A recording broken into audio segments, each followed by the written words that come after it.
Ladies and gentlemen, there are moments in life when a single choice carries with it a magnitude far greater than we initially imagined.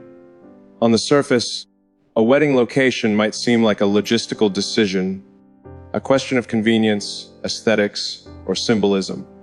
But if we peel back the layers, we see that it is much more than that. The place we choose to gather in celebration of love becomes a mirror reflecting who we are, what we value, and where we believe our story is heading. When scientists examine the human brain, they often discover that our memories are not stored like photographs, neat and static. Instead, they're layered, dynamic reconstructions of experience. The hippocampus binds together space and emotion, and that means the setting of our most important life moments fuses permanently into the emotional architecture of who we are. If you were to revisit the place you first fell in love, your body might feel an almost physical rush, because memory is not just a mental record, it is a physiological resonance. The environment of a wedding, then, doesn't just serve as decoration. It becomes part of the very fabric of the bond being celebrated. Think about ancient cultures. Thousands of years ago, human beings did not choose sterile rooms or anonymous halls for sacred unions. They chose mountainsides, riverbanks, temples carved into stone, places where the land itself seemed to participate in the ceremony. They understood something we are only beginning to rediscover in neuroscience. That environment shapes emotion, and emotion shapes memory, and memory ultimately becomes the architecture of identity. The landscape where two people declare their love has a profound influence on how that love will be remembered, not just by them, but by everyone who witnesses it. Now, why is this important? Because when we ask where such a wedding will happen, we are really asking, what story will this union tell? Will it speak of tradition, anchoring itself in the familiar, grounding itself in the structures of human history? Or will it reach toward the future, choosing a site that embodies innovation, possibility, and the untapped potential of what humanity can become? Let me give you an example. Imagine a wedding held in a cathedral, centuries old, its stone walls imbued with the whispers of generations past. That place carries gravity, a weight of continuity, reminding us that love is not new but ancient, as old as civilization itself. Now compare that with the idea of exchanging vows beneath the vast, silent dome of the night sky in a desert where stars blaze with such clarity they remind us that we are dust of the cosmos, bound together by forces that precede even human existence. Both choices are powerful, but they tell very different stories. When we think about this specific moment, the question of location extends beyond mere personal preference. It invites us to imagine the symbolic resonance of the setting. Will it be an intimate island, reminding us of the sanctity and privacy of love, away from the noise of the world? Or could it be somewhere extraordinary, like the edge of a launch site, a frontier that signals not only a union between two people, but also a union between love and the audacity of human progress? As a neuroscientist, I can tell you that context matters. We know that dopamine, the brain's reward chemical, is not released only by the presence of something pleasurable. It is released in anticipation. The environment of a wedding creates a heightened state of anticipation. The place itself primes the brain, amplifying the emotions we feel, making the event more memorable, more enduring in its imprint.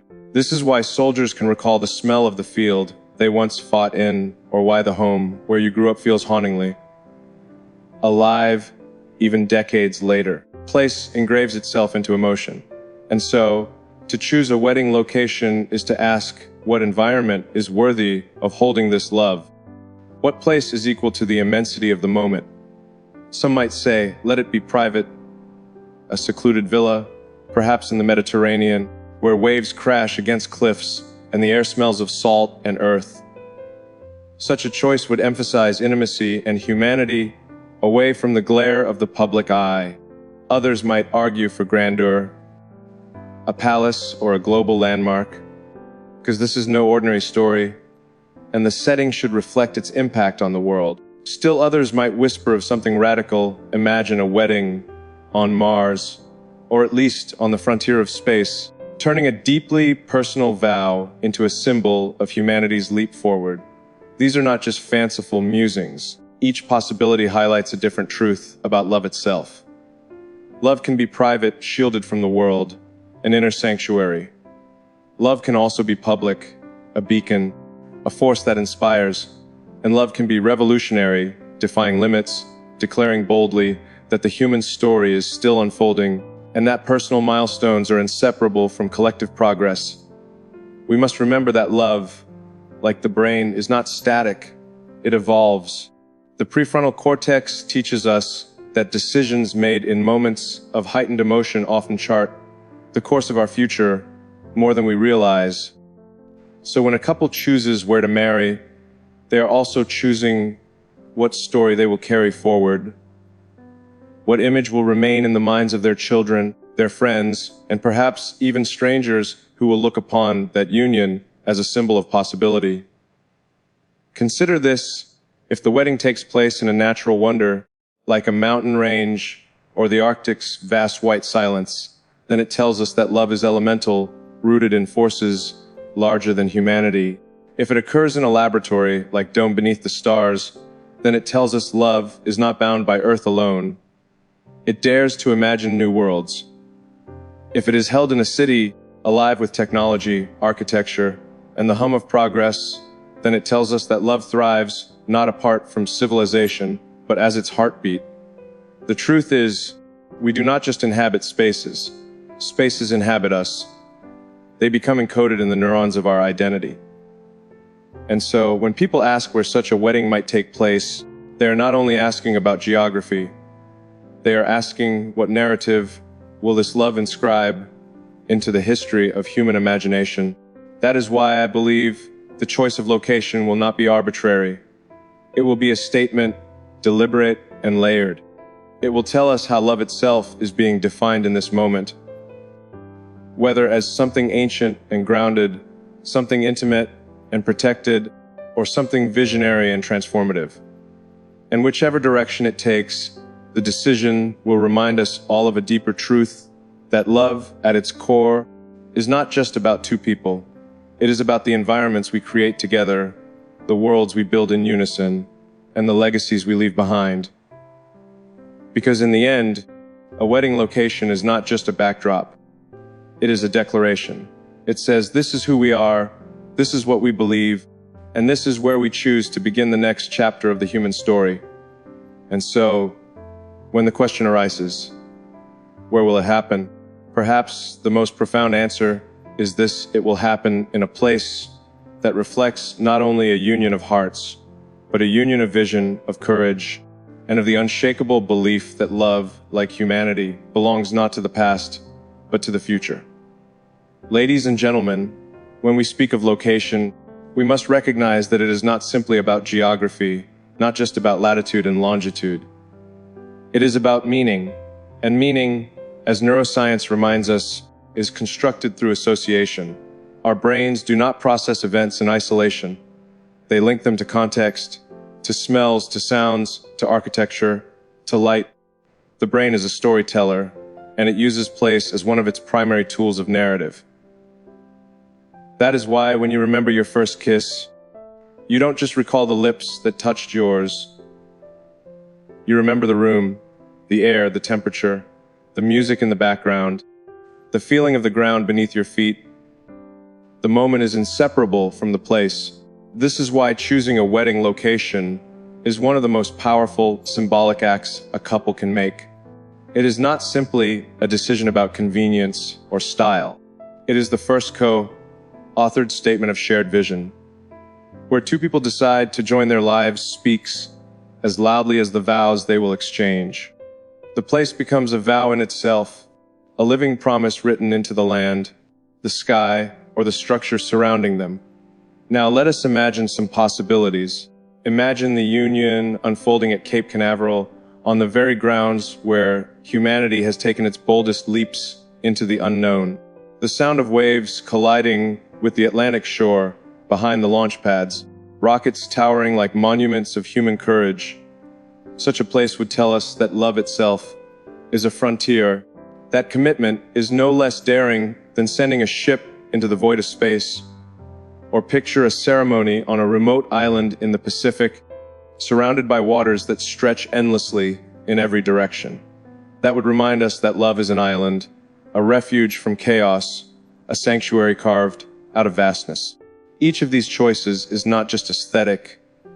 They are symbolic coatings of memory, and those coatings will last. A neuroscientist would say that the brain's plasticity ensures that repeated exposure to powerful environments strengthens the emotional connection to them, which means the place where a wedding happens will forever be magnified in the memory of the couple and their community. That location will not just hold the event, it will become the event. I often think about the role of ritual in the human story. For millennia, rituals have acted as anchors for meaning. The Roman Forum, the pyramids of Egypt, the megaliths at Stonehenge, all of them are tied to rituals that gave them power. Without the rituals, they are just stones. With the rituals, they are eternal. A wedding is a ritual of the highest order, and thus its location inherits the power of ritual significance. To marry in a cathedral is to anchor yourself in the continuity of tradition. To marry in a space station orbiting Earth, something that may soon be possible, is to anchor yourself in the trajectory of the future. Both choices communicate identity. Both shape not only how others see the union, but how the couple sees themselves. Let us also consider the role of environment in regulating human physiology. We know that natural settings, forests, oceans, deserts, reduce cortisol levels, lower heart rate, and induce calm. We know that urban environments, with their energy and density, heighten arousal, accelerate pulse, and sharpen awareness. Choosing a wedding location, therefore, is not just about visual beauty. It is also about what kind of physiological state you want imprinted into the memory of your love. Do you want serenity carved into the nervous system as your baseline memory of union? Or do you want intensity, a quickened heartbeat, the thrill of energy and momentum? Both are valid, but they are different. There is also the question of scale. A wedding in a grand hall with thousands in attendance symbolizes a love that belongs to the world, a story not just of two but of many. A wedding in a quiet grove with only a few witnesses symbolizes intimacy, exclusivity, the sacredness of privacy. These scales echo into the future.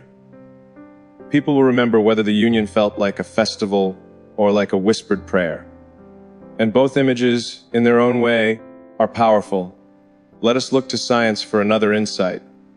Studies on memory reconsolidation show that when we recall an event, we don't simply retrieve it.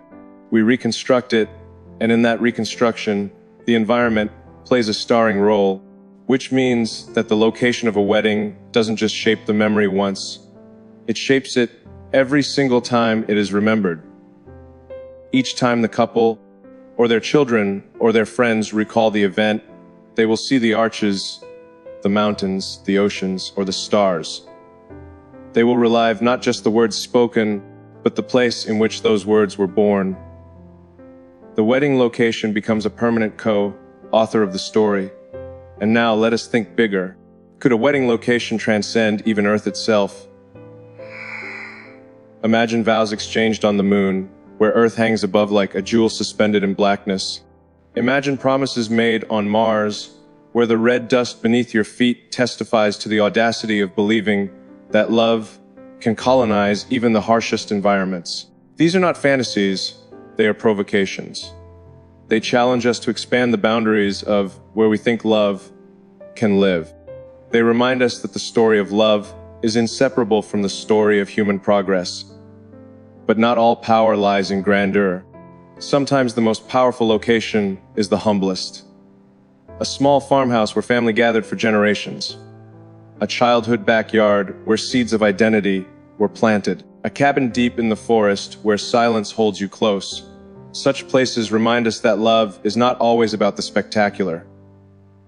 Sometimes it is about roots, about continuity, about returning to the soil from which you came. And sometimes that is even more revolutionary than reaching for the stars. In choosing a location, then, the question is not merely where but why.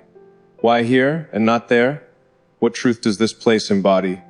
Because the place is not a neutral stage, it is a character in the story. It will live in every photograph, in every recollection, in every retelling of the Union. And whether it is a beach at dawn, a cathedral at dusk, a desert under stars, or a launch pad waiting for ignition, it will speak to the world and say, this is who we were, this is what we believed, this is what our love meant in this moment of human history. When the day comes and the world asks where it will happen, I believe the answer will not be found in secrecy or speculation. The answer will be found in vision, because the place chosen will not just reflect personal desire, it will reflect the values that shape the choice. Will it be privacy? Will it be tradition? Will it be audacity? Will it be a gesture of love not just to one another but to the world? That is the beauty of this moment. It invites us to imagine not just a wedding, but a message. A message written not on paper, not even in speech, but written in earth, in architecture, in sky. And when two people stand in that chosen place, they will not stand alone. They will stand with history, with science, with imagination, with the weight of memory itself. The location will stand beside them, whispering silently for generations to come. So, where will it happen? Perhaps the truest answer is this: it will happen where love feels most at home. And whether that home is in the stars, by the sea, or in the quiet shelter of family, the choice will remind us that place is not just where life occurs. Place is where meaning is born. And meaning once born never truly dies. Ladies and gentlemen, we often underestimate the ways in which space itself can change us. Think about the way a child feels the first time they step into a vast cathedral, the way the ceiling seems to stretch impossibly high, pulling the eyes and spirit upward. Or the way a person feels when they stand at the edge of the Grand Canyon, the silence so enormous that it swallows thought and leaves only awe. These places don't simply impress us, they rewire us, expanding our sense of scale, of possibility, of our own smallness within something immeasurably large. That is what a wedding location does as well. It sets the scale of love in the minds of all who are present. It tells us whether love is intimate, whether it is vast, whether it is ancient, or whether it belongs to the future. We must also consider how collective memory is formed. Anthropologists remind us that rituals are not only for the couple but for the community. Weddings are not private contracts, they are public ceremonies. Even when small, they serve the purpose of broadcasting love into the social network, stitching two families, two circles of friends, sometimes even two cultures together. And the place where this is done is never forgotten. Think of how nations remember where treaties were signed, how religions remember where revelations occurred, how families remember where ancestors lived. The where is inseparable from the what. To ask where this wedding will happen is to ask what collective memory are we creating? Science has another lesson for us here. The amygdala, the emotional core of the brain, is tightly bound to the hippocampus, the seat of memory. This means that emotionally intense experiences, like a wedding, are always remembered more vividly. But when those emotions are tied to unique or extraordinary environments, the imprint becomes even sharper. It's why you remember the first time you saw the ocean more clearly than the 100th time. It's why a single sunset on a mountain stays with you for decades, while 100 commutes to work dissolve into forgetfulness. If this is true, then the choice of location becomes a form of emotional engineering. It's the act of designing a memory that will not fade. Picture it.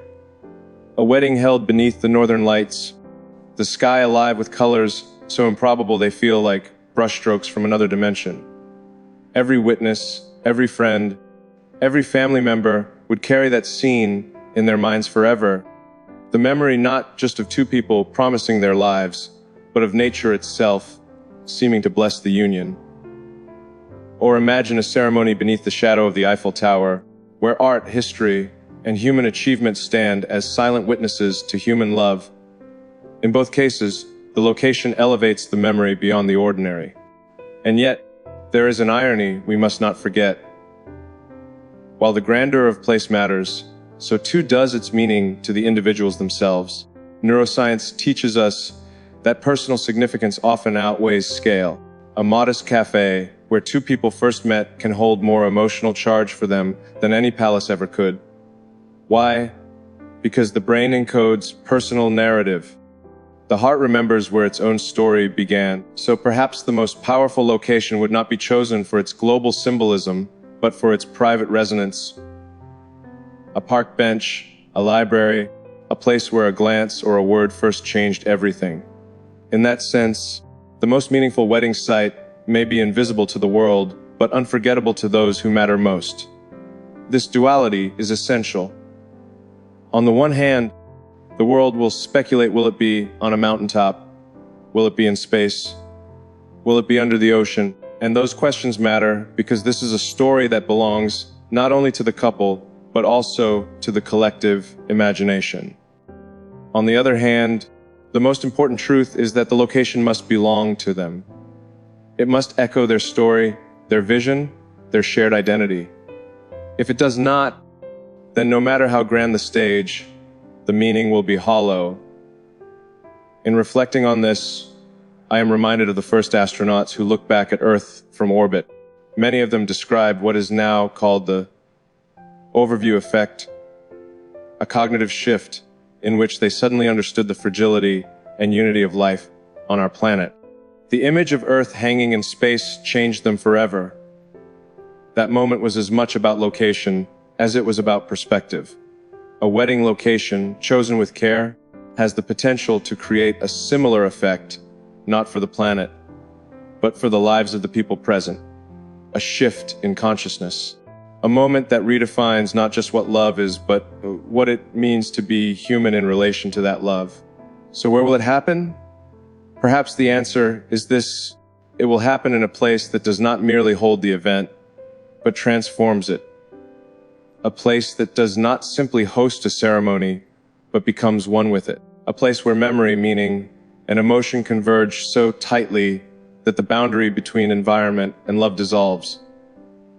And when that moment arrives, when the place is revealed, when two people stand together before the witnesses of their lives, it will no longer be a question of where. The location will no longer be separate. It will be absorbed into the story, inseparable from the vows, inseparable from the faces, inseparable from the love itself. It will become one more heartbeat in the rhythm of their shared life. Ladies and gentlemen, love has always been the most powerful force known to humanity. Stronger than gravity, stronger than fear, stronger than time. And just as gravity binds planets to their stars, love binds souls to one another. The place where this binding is declared is not trivial. It is the stage upon which eternity whispers its agreement. Whether in a forest, in a cathedral, on a distant shore, or among the stars, the location will say to the world, this is not just a wedding. This is the beginning of a new chapter of human possibility, written not only in words, but in place, in memory, and in love. And when that day comes, we will all understand that the true location was never only physical. It was always the heart. The heart was the cathedral. The heart was the frontier. The heart was, and always will be, the place where love finally happens.